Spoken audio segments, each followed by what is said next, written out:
Inquiry-based learning is based on our understanding of child development and how children learn. So I would like to explore this question first. Hayley, how do children learn?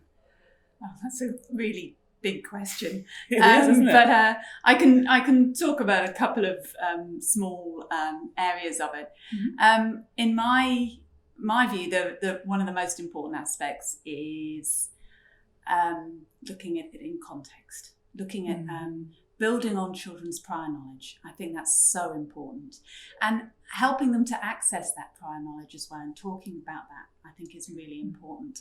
It's important that we gauge where they are so we can scaffold their next step.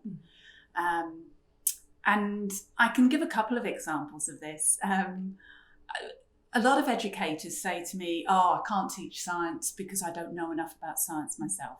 Well, you're not going to look at molecular science of water, the molecular structure of water, with children.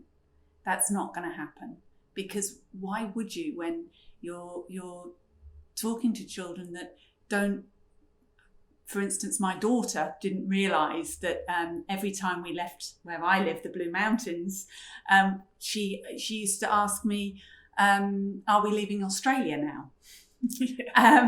So in that case, when she says something about how is wind formed, she's not actually asking me to explain to her there's a low pressure off the coast of Papua New Guinea, because that's not really relevant to her. What is relevant to her is the way she perceives it.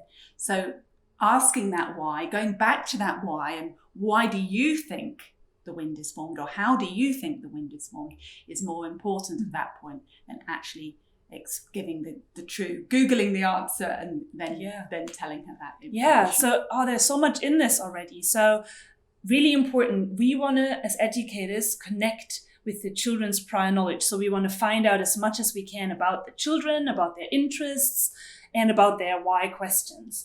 And then we want to make it relevant, right? Because if we know what the children know about something, then we can make sure that it's actually linked to their daily life and their environment, and that it makes sense to them, and that they can start at a point that is logical to them.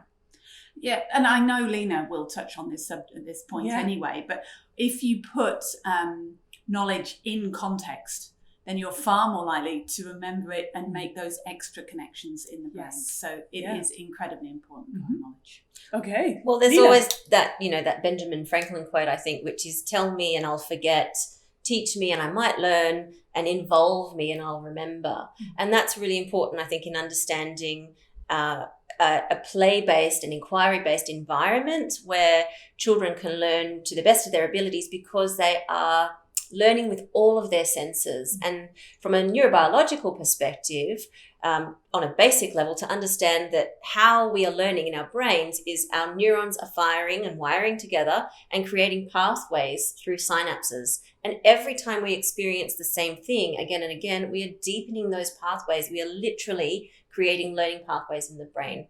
And how we do that is through our senses. So involving children with hands-on activities, using trial and error, and actually sparking and using those neurons in the brain that are wired for critical thinking and reflection are really important parts of how children learn too. All right, thank you so much. The next video, we will talk about what environment we would like to create so that children can actually learn naturally.